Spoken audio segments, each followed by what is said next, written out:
In recent months, one noticeable phenomenon has taken root across major cities in the United States. Jungkook's music is consistently receiving airplay on radio stations, in cafes, shopping centers, and urban playlists. From New York to Los Angeles, from Chicago to Houston, his solo tracks have gradually embedded themselves into the everyday soundscape of American life. The tracks being played very widely, ranging from upbeat singles to more mellow, introspective productions. DJs across platforms, including traditional FM radio and streaming-based radio services, are increasingly incorporating Jungkook's music into their curated lineups. Interestingly, this isn't just about one viral song catching a trend. It's a sustained, growing interest in his body of work as a soloist. Market analysis from U.S. radio analytics companies shows that Jungkook's songs have experienced a steady increase in frequency over the last 90 days. This type of organic growth, without a major promotion campaign in the U.S., is noteworthy. It suggests a rising grassroots demand for his music from a wide demographic, ranging from younger listeners in urban areas to general pop enthusiasts. Unlike a temporary viral trend or a media-driven hype cycle, the rotation of his tracks across major urban regions reveals a long-term appetite for his musical style. While many international artists can achieve a spike with one hit, sustaining relevance across multiple singles is an entirely different level of achievement. Jungkook appears to be approaching this threshold. To understand the pattern of this airplay, a city-by-city breakdown offers deeper insight. In New York City, a range of local stations and digital outlets have included Jungkook's tracks in their daily rotations. His popularity appears to be particularly strong in neighborhoods with high concentrations of young adults and college students.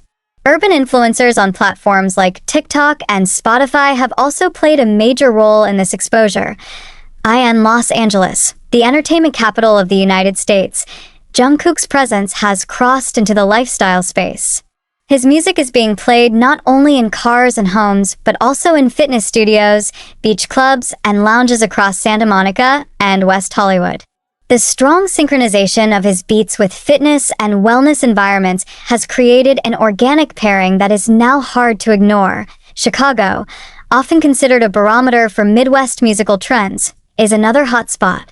Stations that traditionally lean toward hip-hop or alternative pop have found room for Jungkook's crossover singles.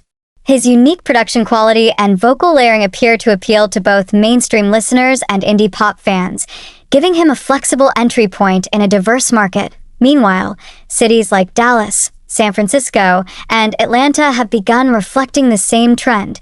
A growing segment of regular listeners is seeking out Jungkook's music as part of their daily routines. While traditional radio tells one part of the story, the larger picture unfolds in streaming analytics. Platforms like Spotify, Apple Music, and Amazon Music show noticeable shifts in user behavior, particularly within American accounts. Several playlists curated for U.S. audiences, such as Pop Rising, Fresh Finds, and Daily Drive, have included Jungkook's tracks on rotation. His solo releases have also appeared on genre-focused playlists such as Workout Hits, Chill Pop, and even Late Night Vibes, showing the range and flexibility of his sound. Listening data reveals that repeat plays are high, with the majority of users not only streaming his tracks once, but looping them multiple times. This pattern suggests that American listeners are not just sampling out of curiosity, but actually integrating his music into their preferred listening habits. Another key detail is the significant number of US-based playlists curated by ordinary users, not just official brand accounts, that include Jungkook's songs. This shows genuine popularity rather than algorithm-driven visibility. Many of these playlists span categories like morning coffee, study focus, romantic vibes, and summer chill, reflecting the versatile nature of Jungkook's solo work. American media outlets have not stopped discussing him. Music industry podcasts, YouTube commentary channels, and digital entertainment platforms continue to mention his name when discussing emerging solo talents with international roots. Several prominent entertainment websites have run articles exploring his rise as a soloist, separate from his work with BTS. These pieces often focus on his production value, his collaborations with Western producers, and his increasing relevance to the U.S. music scene. Interestingly, the music industry itself has begun to take note. Event organizers, talent scouts, and concert promoters are reportedly watching the analytics closely. The fact that Jungkook's music maintains strong traction without current US promotions or touring schedules is seen as a key indicator that an American comeback tour could succeed, possibly even without the need for heavy marketing. This shift in perception positions Jungkook not just as a K-pop idol, but as a viable global solo act with long-term potential in America's competitive music market. Another element contributing to Jungkook's ongoing buzz is his visibility in non-musical spaces across America. His association with global fashion brands has placed his image on storefront displays, digital billboards, and product endorsements, especially in fashion-centric cities like New York and Los Angeles. While these appearances are not directly related to music, they help build brand familiarity. When listeners recognize an artist's face from fashion campaigns and then hear the same artist's voice in stores or cafes, an associative loop is formed. This reinforces memory and can gradually turn casual awareness into fandom.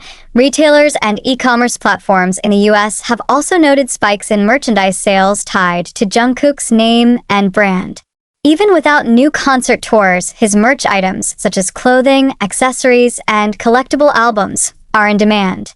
This level of commercial integration suggests that Jungkook's presence is strong even without active physical promotion. While global fandoms have always played a role in amplifying BTS-related news, the American fan segment dedicated specifically to Jungkook as a soloist is becoming increasingly organized and visible. Social media meetups, fan events, and art exhibits celebrating his music have occurred in places like Los Angeles, Boston, and Seattle. Even without any official tour presence, fan-driven projects like subway ads, streaming parties, and charity campaigns bearing Jungkook's name have also become common in American cities. This kind of engagement is a strong indicator of market potential. When fan communities take initiative without any prompting from agencies, it often suggests readiness for live events or solo concert activity.